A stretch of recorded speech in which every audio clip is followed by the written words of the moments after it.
ബഹുമാനികളെ, ലോകത്ത് 1,24,000-ത്തിലധികം വരുന്ന പ്രവാചകന്മാരെ അല്ലാഹുതആല നിയോഗിച്ചു. വലഖദ് ബഅസ്നാ ഫീ കുല്ലി ഉമ്മത്തിൻ റസൂല.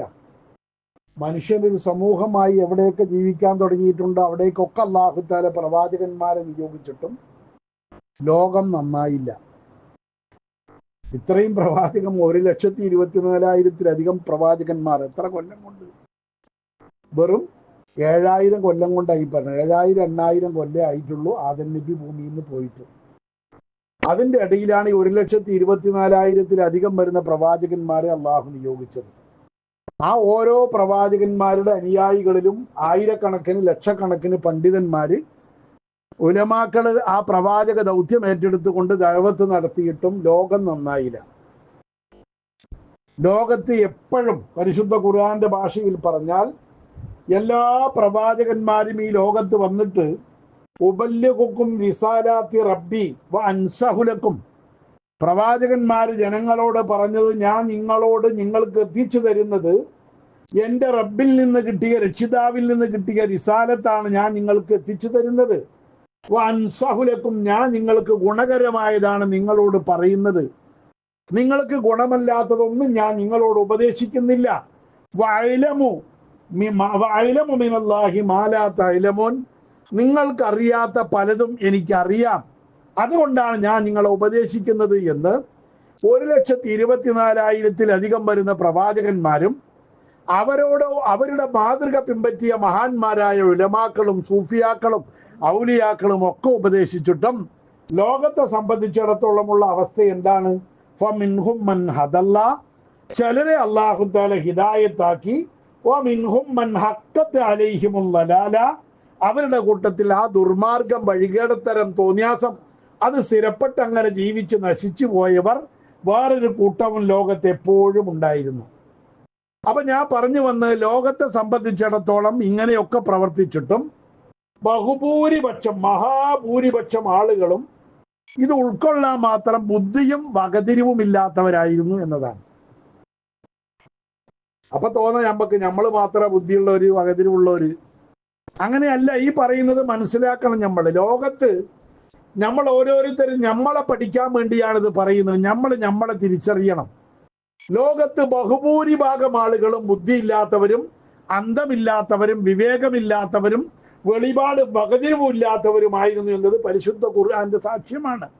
നമ്മളെ സൂറത്ത് യാസീന് മരിച്ചോടെ പോയാലും അല്ലെങ്കിലും രാവിലെയും ഒക്കെ നമ്മളെ യാസീൻ ഓതുന്നുണ്ട്.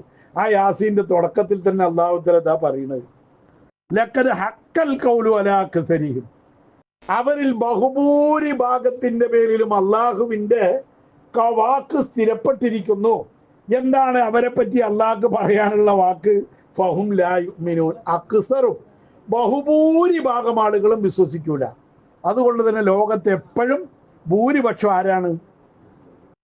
വിശ്വസിക്കാത്തവരാണ്, ജാഹിലീങ്ങളാണ്, വിഡ്ഢികളാണ്. ലോകത്തൊരിക്കലും സത്യവിശ്വാസികൾ ഭൂരിപക്ഷമായി വന്നിട്ടില്ല. നിങ്ങൾ ആലോചിച്ചോളൂ, ലോകത്തിന്റെ ആദം നബി മുതൽ ഇതുവരെയുള്ള ലോകത്തിലെ ബഹുഭൂരിഭാഗം ആളുകളെ ഒക്കെ ആരാണ്? അവരാണ് ഇസ്ലാമിന്റെ ശത്രുക്കളാണ്. ഇനി മുസ്ലിങ്ങൾ എന്ന് പറയുന്ന വിഭാഗം നമ്മൾ ആലോചിച്ച് നോക്കിക്കോളി. ഈ മുസ്ലിങ്ങൾ എന്ന് പറയുന്ന റസൂലുള്ളാഹി തങ്ങളുടെ ഉമ്മത്ത്, റസൂലുള്ളാഹി തങ്ങൾക്ക് ശേഷം ലോകത്ത് വന്ന ആളുകൾ ആരാ? ഭൂരിപക്ഷം ഇസ്ലാമിന്റെ ശത്രുക്കളാണ്, മുസ്ലിങ്ങളല്ല. ഇനി മുസ്ലിങ്ങൾ എന്ന് പറയപ്പെട്ടവരുടെ അവസ്ഥ എന്താ? പരിശുദ്ധ ഖുർആൻ തന്നെ മുസ്ലിമീങ്ങൾ അൽ-ബഖറ സൂറത്തിന്റെ തുടക്കത്തിൽ തന്നെ വമിൻഹും മയഖൂലു ആമന്നാ ബില്ലാഹി വൽ യൗമിൽ ആഖിർ വമാ ഹും ബിമുഅ്മിനീൻ, അല്ലാഹുവിലും അന്ത്യനാളിലും ഒക്കെ വിശ്വസിച്ചവരാണ് ഞങ്ങൾ എന്ന് പറയുന്ന ആളുകൾ ആരല്ല?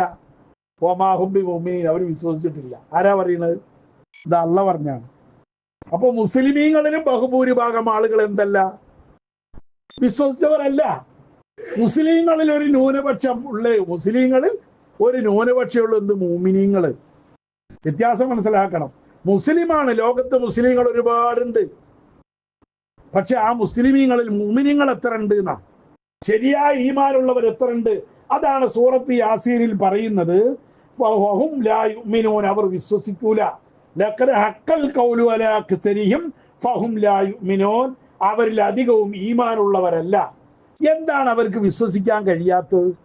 ഇങ്ങനെയൊക്കെ പ്രവാചകന്മാർ പറഞ്ഞു കൊടുത്തിട്ട്, പണ്ഡിതന്മാർ ഉപദേശിച്ചിട്ട്, ഒരുപാട് ആളുകൾ സമ്മേളനവും യോഗവും കാസറ്റും പ്രസംഗവും യൂട്യൂബും ഒക്കെ ആയിട്ടൊക്കെ എല്ലാം ഉണ്ടായിട്ടും എന്താണ് അവർ വിശ്വസിക്കാത്തത്? അതാ തുടർന്ന് ആയത്ത് പറയുന്നുണ്ട്, ഇന്നാ ജഅൽനാ ഫീ അഅ്നാഖിഹിം അഗ്ലാലൻ, അവരുടെ കഴുത്തുകളിൽ പെരടിയിൽ നമ്മളൊരു ചങ്ങലിട്ടിട്ടുണ്ട്. അല്ല പറയാം, അവരുടെ കഴുത്തുകളിൽ ഒരു ചങ്ങലക്ക് ഇട്ടിട്ടുണ്ട് നമ്മള്. ഫഹിയ ഇലൽ അതുക്കാൻ, അതിങ്ങനെ താടിയല്ലിലേക്ക് കുത്തി ഇങ്ങനെ നിൽക്കുകയാണ് ആ സാധനം, ആ കഴുത്തിലിട്ട സാധനം അല്ലേ. കഴുത്തിന്റെ എല്ല് കേടുള്ള ആളുകൾക്കുണ്ടല്ലോ, ഡോക്ടർമാരെ എഴുതി കൊടുക്കുന്ന ഒരു ബെൽറ്റ്, അതിങ്ങോട്ട് താടിയല്ലിലേക്ക് കുത്തി ഇങ്ങനെ നിൽക്കുകയാണ്. തല താത്തിയിട്ട് എനിക്ക് നോക്കാൻ അവർക്ക് കഴിയില്ല. അതുകൊണ്ട് തന്നെ അവരെ അല്ലാഹു തആല അങ്ങനെ ആക്കിയത് കൊണ്ട് ഫഹും മുക്മഹൂൻ, അവർ മേൽപോട്ട് മാത്രം നോക്കുന്നവരാണ്, മുന്നിലുള്ളത് നോക്കാൻ അവർക്ക് കഴിയില്ല. ഇത് ഖുർആൻ പറയണ ഒന്നുകിൽ സത്യമാവണം അല്ലെങ്കിൽ കളവാകണം. ഏതാ വേണ്ടി നമുക്ക് തീരുമാനിക്കാം. അള്ളാഹ് ഏതായാലും തെറ്റൂലല്ലോ. അപ്പൊ ലോകത്തെ ബഹുഭൂരിഭാഗം ആളുകൾ നോക്കേണ്ടത് നോക്കണില്ല, കാണേണ്ടത് കാണണില്ല, കേൾക്കേണ്ടത് കേൾക്കണില്ല, തീർന്നില്ല. വജഅൽനാ മിൻ ബൈനി ഐദീഹിം സദ്ദാ വമിൻ ഖൽഫിഹിം സദ്ദാ, അവരുടെ മുമ്പിലുണ്ട് സത്യം കാണാതിരിക്കാൻ ഒരു മറ, അവരുടെ പിന്നിലുണ്ട് സത്യം കാണാതെയും കേൾക്കാതിരിക്കാൻ വേണ്ടിയുള്ള ഒരു മറ. വമിൻ ഖൽഫിഹിം സദ്ദാ ഫഅഗ്ശൈനാഹും, അങ്ങനെ അല്ലാഹു തആല അവർക്ക് ഒരു മൂടി ഇട്ട് കൊടുത്തിരിക്കുകയാണ്. അല്ലാഹു തആല അവരെ മൂടിയിരിക്കുകയാണ്, ഒരു മൂടിനുള്ളിലാണ് അവരുള്ളത്. അതുകൊണ്ട് തന്നെ ഫഹും ലാ യുബ്സിറൂൻ, അവർക്ക് സത്യം കാണാൻ കഴിയില്ല, കേൾക്കാൻ കഴിയില്ല, മനസ്സിലാക്കാൻ കഴിയില്ല. വസവാഉൻ അലൈഹിം അൻദർതഹും അം ലം തുൻദിറുഹും, നബിയെ നിങ്ങൾ അവർക്ക് അവരെ ഉപദേശിച്ചാലും മുന്നറിയിപ്പ് നൽകിയാലും നൽകിയില്ലെങ്കിലും സമമാണ്. ഫഹും ലാ യുഅ്മിനൂൻ അല്ലേ, അം ലം തുൻദിറുഹും ലാ യുഅ്മിനൂൻ, അവർ വിശ്വസിക്കൂല. അവര് പോണ വഴിക്ക് അങ്ങനെ പോകും. ഈ വഴിക്ക് തിരിഞ്ഞു നോക്കാനൊന്നും അവരെ കിട്ടൂല. കാര്യം മനസ്സിലാക്കാൻ അവരെ കൊണ്ട് കഴിയില്ല. വസ്തുതകൾ അവര് പഠിക്കൂല. പ്രവാചകന്മാര് വന്നാലും കഴിയൂല, ഇനി അതിന്റെ അപ്പുറം വേറെ വല്ലതും വന്നാലും കഴിയാത്ത അവസ്ഥയിലേക്ക്, ആ അവസ്ഥയിൽ അവർ മൃഗങ്ങളെക്കാൾ തരം താഴ്ന്നു പോയിരിക്കുന്ന ഒരവസ്ഥയിലാണ് ജനങ്ങളിൽ ബഹുഭൂരിഭാഗം ആളുകൾ. അതുകൊണ്ട് തന്നെ എപ്പോഴും സത്യത്തിന് എപ്പോഴും എത്ര ആളുണ്ടാവുള്ളൂ? വളരെ കുറച്ച് ആൾക്കാരെ ഇത് മനസ്സിലാക്കാൻ മെനക്കെടുള്ളൂ, ദീന് പഠിക്കാൻ മെനക്കെടുള്ളൂ. ബഹുഭൂരിഭാഗം ആളുകൾ എപ്പോഴും അങ്ങനെ തന്നെയാണ്. അതുകൊണ്ട് ആ പരിശുദ്ധ ഖുർആൻ പറയുന്നത്, വഇൻ തുതി അക്സറ മൻ ഫിൽ അർളി യുളില്ലൂക അൻ സബീലില്ലാഹ്, ലോകത്തുള്ള ആളുകളിൽ ഭൂരിപക്ഷം നോക്കി നീ പിൻപറ്റിയാൽ യുളില്ലൂക അൻ സബീലില്ലാഹ്, അത് അള്ളാന്റെ മാർഗത്തെ തൊട്ട് അവർ നിന്നെ പഴപ്പിക്കും. ഭൂരിപക്ഷം നോക്കിയിട്ട് എന്ത് ചെയ്യാൻ പാടില്ല? ആരെയും പിൻപറ്റാൻ പാടില്ല. അവരുടെ ഒപ്പമല്ലേ ലക്ഷക്കണക്കിന് ആളുകൾ, കോടിക്കണക്കിന് ആളുകൾ, അവരല്ലേ എത്രയാൾ അവരുടെ ഒപ്പം വെറുതെ കൂടോ? അവരുടെ അടുത്തല്ലേ മുതല്, അവരുടെ അടുത്തല്ലേ പത്രാസ്, അവർക്കല്ലേ സ്ഥാനം എന്നൊക്കെ പറഞ്ഞിട്ട് നീ പിൻപറ്റിയാൽ ഒരിക്കലും നേർമാർഗത്തിലേക്ക്, സബീലുള്ളയിലേക്ക് നിനക്ക് എത്താൻ കഴിയുകയില്ല. കാരണം അവർക്ക് ഇൽമില്ല. പ്രവാചകന്മാർ കൊണ്ടുവന്നതാണ് ഇൽമ്. ഇൽമ് എന്ന് പറയുന്നത് നമ്മൾ സ്കൂളിൽ നിന്ന് പഠിച്ചുണ്ടാക്കണതല്ല, പ്രവാചകന്മാരിലൂടെ കിട്ടിയതാണ്. അവരാണെങ്കിലോ ഇന്നത്തബിയൂന ഇല്ലല്ലന്ന, അവർ പിൻപറ്റുന്നത് ഊഹത്തെ മാത്രമാണ്, അവർക്ക് ഇൽമില്ല. ഖുർആനാണ് ഈ പറയുന്നത്, വൈൻഹും ഇല്ലാ യഹ്റുസൂൻ, അവർക്ക് വെറും ചില അനുമാനങ്ങളാണ്. അങ്ങനെ ആയിരിക്കാം. എന്ത് മസേല ചോദിച്ചാലും മറുപടി അങ്ങനെയല്ല, അങ്ങനെ ആയിരിക്കാനാണ് സാധ്യത. അങ്ങനെയാണ് എന്ന് ഫത്ഹുൽ മുഈനിലുണ്ട്, അങ്ങനെയാണ് എന്ന് തുഹ്ഫയിലുണ്ട് എന്ന് ഇക്കാലത്തെ മൗലവിമാർ പറയൂലല്ലോ. പിന്നെന്താ? അവർക്ക് ഒഴിഞ്ഞു മാറാനുള്ള ഒരു വകുപ്പിട്ടിട്ടാണ് അവർ പറയുക. കാരണം അവർക്ക് അറിയില്ല. ഇൻഹും ഇല്ലാ യഹ്റുസൂൻ, ദീൻ അവർ പഠിക്കുന്നില്ല. അത് പഠിക്കാൻ, കിതാബിലുള്ളത് പഠിക്കാൻ അവർക്ക് സമയമില്ല. സംഘടനാ പ്രവർത്തനവും അവരുടെ കാട്ടിക്കൂട്ടലുമായിട്ട് അത് അങ്ങനെ പോവുകയാണ്. അതുകൊണ്ടാണ് മഹാന്മാര് പറഞ്ഞതുപോലെ greatest enemy of high religion is not religion. ഇസ്ലാമിന്റെ പരിശുദ്ധ മതത്തിന്റെ, മഹത്തായ മതത്തിന്റെ ഏറ്റവും വലിയ ശത്രു മതനിഷേധികളല്ല, മതമില്ലാത്തവരല്ല, പിന്നെ ആരാ? ബട്ട് ലോ റിലിജൻ, തരം താഴ്ന്ന മതം, നിലവാരമില്ലാത്ത മതം, ധാർമ്മിക ബോധമില്ലാത്ത മതം, വിവരമില്ലാത്ത മതം, ഇത്തിബായില്ലാത്ത മതം, അതാണ് മനുഷ്യനെ പഴപ്പിക്കുന്നത്. അതുകൊണ്ട് ഭൂരിപക്ഷം എപ്പോഴും പഴവിലായിരിക്കുമെന്ന് പരിശുദ്ധ ഖുർആൻ പല പ്രാവശ്യം ആവർത്തിച്ച് പഠിപ്പിക്കുന്നുണ്ട്. മഹാനായ ഫുളൈൽ ഇബ്നു ഇയാദ്, മഹാന്മാരായ ഔലിയാക്കളിൽപ്പെട്ട വലിയ മഹാൻ ഫുളൈൽ ഇബ്നു ഇയാദ് റളിയല്ലാഹു അൻഹു ഞങ്ങൾ പറയുന്നുണ്ട്, ഇൽസം ത്വരീഖൽ ഹുദ, നീ നേർമാർഗത്തിന്റെ ഒപ്പം നിൽക്കണം, നീ നേർമാർഗത്തിന്റെ ഒപ്പം നിൽക്കണം. അപ്പൊ നേർമാർഗം കണ്ടെത്താൻ എന്താ മാർഗം? അതിനുള്ള വിവരം ആർക്കും ഉണ്ടാവില്ലല്ലോ. അതിന് മൂപ്പരന്നെ പറയുന്നുണ്ട്, മാർഗം സാലിക്കീന, ആ മാർഗത്തിലെ അത്യപൂർവമായ ആളുകൾ കണ്ടിട്ട് നീ എന്ത് ചെയ്യരുത്, നീ അത് നിന്നെ ബുദ്ധിമുട്ടിക്കാതിരിക്കട്ടെ. ഒറ്റപ്പെട്ട ആളുകൾ, ന്യൂനപക്ഷമായ ആളുകളെ പിൻപറ്റുക, അവരുടെ മാർഗമാണ് ശരി, അതാണ് ഹുദ. അപ്പൊ നേർമാർഗം തിരിച്ചറിയാൻ ഏറ്റവും നല്ല മാർഗം ഏതാ? കുറച്ച് ആൾക്കാരുള്ള പാർട്ടിക്കാരൊപ്പം കൂടുക. തോനെ ആളുള്ളത് നോക്കി കൂടിയാൽ എന്താ അവസ്ഥ? മഹാനവറുകൾ തന്നെ പറയുന്നത് കാണാം, നീ ലലാലത്തിന്റെ പഴച്ച മാർഗത്തിന് നീ സൂക്ഷിക്കണം, അതിൽ കുടുങ്ങരുത്. വലാ തഖ്തറ, അപ്പൊ പഴച്ച മാർഗം തിരിച്ചറിയാനുള്ള മാർഗം എന്താ? വലാ തഖ്തറ, നീ കുടുങ്ങരുത്, നീ വഞ്ചിതനാകരുത്. ബികസറത്തിൽ ഹാലിക്കീന, നശിച്ചു പോണ ഒരു തോനുണ്ടാവും, അതിൻ്റെ ഒപ്പം കൂടി നീ എന്ത് ചെയ്യരുത്, അത് കണ്ടിട്ട് വഞ്ചിതനാവണ്ട. അവരല്ലേ തോന ആൾക്കാർ, അവരല്ലേ ഭൂരിപക്ഷം, അവരുടെ കൂടെയല്ലേ കൂടണ്ട് എന്ന് നിനക്ക് തോന്നാം. പക്ഷെ അത് നാശത്തിലേക്ക് നിന്നെ കൊണ്ടുപോകുന്ന ഒരവസ്ഥയാണ് എന്ന് ഫുളൈൽ ഇബ്നു ഇയാദ് റളിയല്ലാഹു അൻഹു തങ്ങൾ പറഞ്ഞത് ഇമാം നവവി അദ്ദേഹത്തിന്റെ അദ്കാറിന്റെ 145-ാമത്തെ പേജിൽ രേഖപ്പെടുത്തിയിരിക്കുന്നത് കാണാം.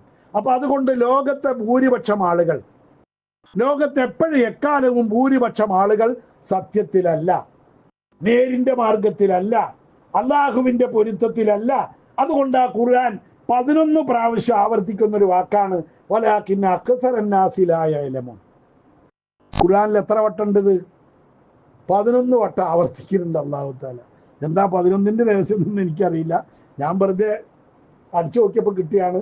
വലാകിന്ന അക്സറന്നാസി ലാ യഅലമൂൻ, അധിക ജനങ്ങളും അക്സറുന്നാസി ലാ യഅലമൂൻ, അധിക ജനങ്ങൾ ഇതൊന്നും മനസ്സിലാക്കണില്ല, അറിയണില്ല എന്ന് ഖുർആൻ 11 വട്ടം ആവർത്തിച്ച് പറയുന്നു. എന്തുകൊണ്ടത്? ഇൽമില്ലാത്ത സംഘടന, ഇൽമില്ലാത്ത ഇബാദത്ത്, ഇൽമില്ലാത്ത ദീന്, ഇൽമില്ലാത്ത പ്രവർത്തനം, അതാണ് ഇന്ന് ലോകത്തെ പരിഷ്കാരമായി മാറിയിരിക്കുന്നത്. എന്നാലും തർക്കിക്കണ കാര്യത്തിൽ ഇവരാരും ഒരു കുഴപ്പമുണ്ടാവില്ല. വിവരം ഇല്ലെങ്കിൽ തർക്കം ഇവിടെ ക്രമമായി നടക്കുന്നുണ്ട്. തർക്കം നമ്മളെ സോഷ്യൽ മീഡിയ ഒക്കെ നോക്കിയാലുള്ള അവസ്ഥ എന്താ? ആയിരക്കണക്കിന് മുഫ്തിമാരും ഫത്വക്കാരും അഭിപ്രായം പറയുന്ന ഒരു റബ്ബേ എത്രങ്ങാനും ആൾക്കാരാണോ, പറഞ്ഞാൽ തീരൂല. അതിന്റെ കാര്യത്തിൽ ഒരു കുഴപ്പമില്ല. അതുകൊണ്ട് ആ ഖുർആൻ ചോദിക്കുന്നത് ഫലിമ തുഹാജ്ജൂന, നിങ്ങൾ എന്തിനാണ് തർക്കിക്കുന്നത്? ഫീമാ ലൈസ ലക്കും ബിഹി ഇൽമുൻ, നിങ്ങൾക്ക് അറിവില്ല, അതാദ്യം നിങ്ങൾ മനസ്സിലാക്കി. നിങ്ങളുടെ മൗലവിമാര് നിങ്ങൾക്ക് അറിവ് പഠിപ്പിച്ചു തന്നിട്ടില്ല, അറിവ് ചർച്ച ചെയ്യുന്നില്ല, അറിവിനെ പറ്റി അവർക്ക് അറിഞ്ഞുകൂടാ, അവർക്ക് തന്നെ അറിയില്ല. പിന്നെ നിങ്ങൾ വെറുതെ എന്തിനാണ് ഇൽമില്ലാതെ തർക്കിക്കാൻ നിൽക്കുന്നത് എന്ന് ഖുർആൻ ചോദിക്കുന്നത് ആ നിലവാരമുള്ള ആളുകളോടാണ്. വേറെ ചിലരോ അറിഞ്ഞാൽ തന്നെ അത് മറച്ചു വെച്ചില്ലെങ്കിൽ നിലനിൽപ്പില്ല. കാരണം ജീവിതമാണ് വലുത്. അപ്പൊ എന്തെങ്കിലുമൊക്കെ ദുനിയാവിലെ സൗകര്യങ്ങൾ ഇങ്ങനെ കിട്ടണം, ദുനിയാവിലെ നേട്ടങ്ങൾ കിട്ടണം, അംഗീകാരം കിട്ടണം, വഖഫ് ബോർഡിൽ കയറി കൂടണം, ഹജ്ജ് കമ്മിറ്റിയിൽ കൂടണം, പാഠപുസ്തക സമിതിയിൽ കൂടണം. അങ്ങനെ വരുമ്പോൾ അവരെന്ത് ചെയ്യും? വൈന്ന ഫരീഖൻ ലയക്തുമൂനൽ ഹഖ വഹും യഅലമൂൻ, അറിയണമെങ്കിൽ തന്നെ അവരത് മറച്ചു വയ്ക്കും. സത്യം ജനങ്ങളോട് പറയൂല, പറഞ്ഞ ആൾക്കാർ തിരിച്ചു വയ്ക്കൂലേ, നിങ്ങളാ പറഞ്ഞതിനെതിരല്ലേ ഈ കാട്ടുന്നത് എന്ന് ചോദിക്കൂലേ. അപ്പൊ അതുകൊണ്ട് ജനങ്ങൾക്ക് സത്യം പറഞ്ഞു കൊടുക്കൂല. ഈ നിലയിൽ അള്ളാഹുവിന്റെ ദീനുമായിട്ട് സമൂഹം അകന്നു പോയിക്കൊണ്ടിരിക്കുന്ന ഒരു കാലഘട്ടത്തിലാണ് നമ്മൾ ജീവിക്കുന്നത്. അതുകൊണ്ട് ആ ജാഗ്രത നമുക്ക് എപ്പോഴും ഉണ്ടാവണം. നമ്മൾ അള്ളാഹുവിന്റെ ദീനിനെ പറ്റി പഠിക്കുമ്പോൾ നമ്മൾ എപ്പോഴും നോക്കേണ്ടത് ഭൂരിപക്ഷം എവിടെ എന്നുള്ളതല്ല, ആര് പറയുന്നതാണ് ന്യായമെന്നൊന്നുമല്ല, ന്യൂനപക്ഷമാണ് ഹക്കിലുണ്ടാകുക. എപ്പോഴും കുറച്ച് ആൾക്കാരെ ഉണ്ടാവുള്ളൂ. അത്തുർക്കു ഷത്ത വ ത്വരീഖുൽ ഹഖി മുഫറദത്തുൻ വസാലികൂന ത്വരീഖൽ ഹഖി അഫ്റാദു. സത്യത്തിന്റെ മാർഗത്തിൽ ഒറ്റപ്പെട്ട ചില വ്യക്തികളാണ് ഉണ്ടാകുക. കുറെ ഫർദുകൾ എണ്ണി പറയാൻ പറ്റുന്ന ബഹുമാനപ്പെട്ട താഴെക്കോട് കുഞ്ഞലി മുസ്ലിയാര്, മഹാനായ ശംസുൽ ഉലമ കുത്തുബി മുഹമ്മദ് മുസ്ലിയാര്, അതേപോലെ തന്നെ ഷെയ്ഖുന താജുൽ ഉലമ വണ്ടൂര് മറവട്ട് കിടക്കുന്ന മഹാനര്, അതേപോലെ കീഴനെ പോലെയുള്ളവർ, ഇതുപോലെ എനിക്ക് ഉസ്താദിനെ പോലത്തവര്, ഇങ്ങനെ കുറച്ച് ആൾക്കാരെ ഉണ്ടാവുള്ളൂ ഹക്കിന്റെ മാർഗത്തിൽ. അവരെ എണ്ണിപ്പറയാൻ പറ്റും. മറ്റതങ്ങനെയല്ല, ഒരുപാടുണ്ടാവും, ധാരാളം ആളുണ്ടാവും, പക്ഷെ ഒന്നിനൊരു കഴമ്പുണ്ടാവില്ല. നമ്മൾ അത് ആലോചിച്ച് മനസ്സിലാക്കുക. ഇങ്ങനെയാണ് ഹക്കിന്റെ മാർഗമെന്ന് നമ്മൾ തിരിച്ചറിയുക. മഹാന്മാരായ ആളുകള്, മഹത്തുക്കളായ ആളുകള്, അവർ അള്ളാഹുവിനെ പേടിച്ച് ജീവിച്ച ആളുകള്, അവരെപ്പോഴും പേടി തന്നെയായിരുന്നു. അവർ പേടിച്ച് ജീവിച്ചവരാ. ഒരു ഇബാദത്ത് നഷ്ടപ്പെട്ടു പോവുക, ഒരു ഇബാദത്ത് പോവുക. ഇപ്പൊ നമ്മൾ ആലോചിച്ച് നോക്കി, എത്ര പേടിച്ചിട്ട് വേണം നമ്മളെ സംബന്ധിച്ചിടത്തോളം ഇന്ന് നമ്മുടെ ഒരു ഇബാദത്ത് ശരിയായി കിട്ടാൻ. നമ്മൾ എത്ര ത്യാഗം ചെയ്തിട്ടാണ് നമ്മൾ നിസ്കരിക്കുന്നത്, നമ്മൾ ഇബാദത്തുകൾ ചെയ്യുന്നത്. ഇതുപോലെ ഇതെന്നും നിലനിർത്തണം. നമ്മളെല്ലാ കാര്യത്തിലും ഈ ശ്രദ്ധ വേണം. അള്ളാഹു പൊരുത്തപ്പെടാത്തൊരു വാക്ക് നമ്മൾ പറയരുത്, അള്ളാഹു പൊരുത്തപ്പെടാത്തൊരു പ്രവർത്തനം ഉണ്ടാവരുത്, അള്ളാഹുവിന്റെ റസൂല് പഠിപ്പിക്കാത്തതൊന്നും നമ്മൾ ചെയ്യരുത്, നമ്മൾ പറയരുത്. ഇത്തിബാഹുവാണ് ഇബാദത്ത് എന്ന് പറയുന്നത്. മബനൽ ഇബാദത്തി അലാ റിയായത്തിൽ ഇത്തിബായി. ഇത്തിബായി ഇല്ലാത്ത ഒരു ഇബാദത്തും സ്വീകരിക്കപ്പെടില്ല. ഈ വലിയ ആളായിട്ട് അറിയപ്പെടുന്ന കണ്യാല കേട്ടില്ലേ, കണ്യാല മൗല എന്ന് പറയുന്ന കണ്യാല അബ്ദുല്ലാജി, ഞാൻ അടുത്ത് ഇടപഴകിയിരുന്ന് ഓതുന്ന കാലത്ത് ചെറുകരെ എപ്പോഴും വരും. ചിലപ്പോൾ ഓതാൻ പോകുന്നതിലോട്ട് എപ്പോഴും കാണുന്ന ഒരാളാണ്. അള്ളാഹുത്തആല അദ്ദേഹത്തിന്റെ പദവി ഉയർത്തി കൊടുക്കുമാറാവട്ടെ. അപ്പൊ അദ്ദേഹത്തിന്റെ ഒരു മുരീദ് മൂപ്പരുടെ അടുത്ത് ചെന്നിട്ട് ചോദിക്കുകയാണ്, അല്ലാഹുമ്മ സ്വല്ലി അലാ സയ്യിദിനാ മുഹമ്മദിൻ, അത്തഹിയ്യാത്തില് അല്ലാഹുമ്മ സ്വല്ലി അലാ സയ്യിദിനാ മുഹമ്മദിൻ വഅലാ ആലി മുഹമ്മദ് വഅലാ ആലി സയ്യിദിനാ മുഹമ്മദ് കമാ സ്വല്ലൈത അലാ സയ്യിദിനാ ഇബ്രാഹിമ. ഇങ്ങനെ ഈ പറയുന്നിടത്തൊക്കെ റസൂലുള്ളാഹിന്റെ പേര് വരുന്നിടത്ത് സയ്യിദിനെ കൂട്ടി ചെല്ലലാണ് എൻ്റെ സ്വഭാവം, അങ്ങനെയാണ് ഞാൻ ചെല്ലല് എന്ന് പറഞ്ഞപ്പോൾ കണ്യാൽ അബ്ദുല്ലാജി പറഞ്ഞു, അങ്ങനെ ഒരു ഹദീസിലും വന്നിട്ടില്ല, അത് ഒഴിവാക്കുക വേണ്ടത് പറഞ്ഞു. അങ്ങനെ അയാൾ, ആ മുരീദന്നെ എന്നോട് പറഞ്ഞ വിവരമാണ് ഞാൻ ഈ പറയുന്നത്. അയാൾ മരിച്ചുപോയി, അല്ലാഹു തആല അവർക്കൊക്കെ പുറത്തു കൊടുക്കട്ടെ. ഞാൻ പറഞ്ഞെന്താ, അല്ലാഹുമ്മ സ്വല്ലി അലാ മുഹമ്മദിൻ വഅലാ ആലി മുഹമ്മദ് കമാ സ്വല്ലൈത അലാ ഇബ്രാഹിം വഅലാ ആലി ഇബ്രാഹിം എന്നേ ഉള്ളൂ. അവിടെ സയ്യിദന എന്ന് കൂട്ടിക്കൊടുക്കുന്നുണ്ട്. ഞാൻ അങ്ങനെ ചെറുപ്പം മുതൽ പഠിച്ചിരുന്നത്. അങ്ങനെ ചെയ്തുകൂടെ ചോദിച്ച മൂപ്പര് പറഞ്ഞ് അങ്ങനെ ഒരു ഹദീസിനും വാരിതായിട്ടില്ല. ഇബാദത്ത് എന്ന് പറഞ്ഞാൽ ഇത്തിബാഉള്ളതാവണം, റസൂലുള്ള കാട്ടിയ പോലെ കാട്ടണം. നമ്മളുടെ ഇഷ്ടത്തിന് കൂട്ടിക്കൊടുക്കാൻ പറ്റണതല്ല ഇബാദത്ത്, അതുകൊണ്ട് അത് പറ്റൂല എന്ന് ബഹുമാനപ്പെട്ടവർ പറഞ്ഞു എന്ന് അദ്ദേഹത്തിന്റെ മുരീദായ ഒരാൾ തന്നെ പറയാം. അതാണ് ശരി. അള്ളാഹുവിന്റെ പ്രവാചകർ എന്താണോ കൊണ്ടുവന്നത് അത് പിടിക്കുക, അതിനാണ് ദീൻ എന്ന് പറയുന്നത്, അതാണ് ഇത്തിബാ എന്ന് പറയുന്നത്. അതിലൊന്നും നമ്മൾ പുതിയത് കൂട്ടിക്കൊടുക്കണ്ട. ഞാൻ എപ്പോഴും പറയാറില്ലേ, ചില ആളുകൾ ഖുത്ബ അത് തിരിയാൻ വേണ്ടിയിട്ട് മലയാളത്തിൽ ഖുത്ബയാക്കി, കുറെ ആൾക്കാർ കേൾക്കാൻ വേണ്ടിയിട്ട് സ്പീക്കറിൽ ഖുത്ബയാക്കി. രണ്ടിലും ഇത്തിബാ ഇല്ല, റസൂലുള്ളാഹി തങ്ങൾ പഠിപ്പിച്ച മാർഗമല്ല. അതുകൊണ്ട് തന്നെ അത് ബാത്തിലാണ്. ആ ജുമയ്ക്ക് കൂടിയ ജുമയാകൂല. മുജാഹിദിന്റെയും ജമാഅത്തിന്റെയും ജുമയ്ക്ക് കൂടുന്ന അതേ സ്ഥാനപ്പുറത്തും വരും. നഅൂദുബില്ലാ, അല്ലാഹ് കാത്തുരക്ഷിക്കുമാറാവട്ടെ. ഇത് അറിഞ്ഞിട്ട് എത്ര ആൾക്കാർ അതിന്റെ പിന്നാലെ പോകുന്നു. പിന്നെയും എന്താ കാട്ടുക, നമ്മുടെ നാട്ടിൽ അങ്ങനെയല്ലേ ഉള്ളൂ എന്ന് പറഞ്ഞിട്ട്. ഏതാവട്ടെ, ഇത്തരം കാര്യങ്ങളൊക്കെ നമ്മൾ ശ്രദ്ധിക്കണം. നമ്മൾ ഭൂരിപക്ഷം നോക്കിയിട്ടല്ല ഹക്ക് മനസ്സിലാക്കേണ്ടത്. ഭൂരിപക്ഷമല്ല വേണ്ടത്. ഇൽമ ഏത് ഭാഗത്താണ്, ഇത്തിബാ ഏത് ഭാഗത്താണ്, റസൂലുള്ള ഏത് ഭാഗത്താണ് എന്ന് മനസ്സിലാക്കി പിൻപറ്റി ജീവിക്കാൻ നമുക്ക് കഴിയണം. ആ നിലയ്ക്ക് ജീവിക്കുന്ന മുത്തക്കികളിൽ, ഫായിസീങ്ങളിൽ അല്ലാഹു തആല നമ്മെയും നമ്മുടെ ഇഷ്ടക്കാരെയും ഒക്കെ പെടുത്തി അനുഗ്രഹിക്കുമാറാവട്ടെ. റബ്ബനാ തഖബ്ബൽ മിന്നാ ഇന്നക അന്തസ്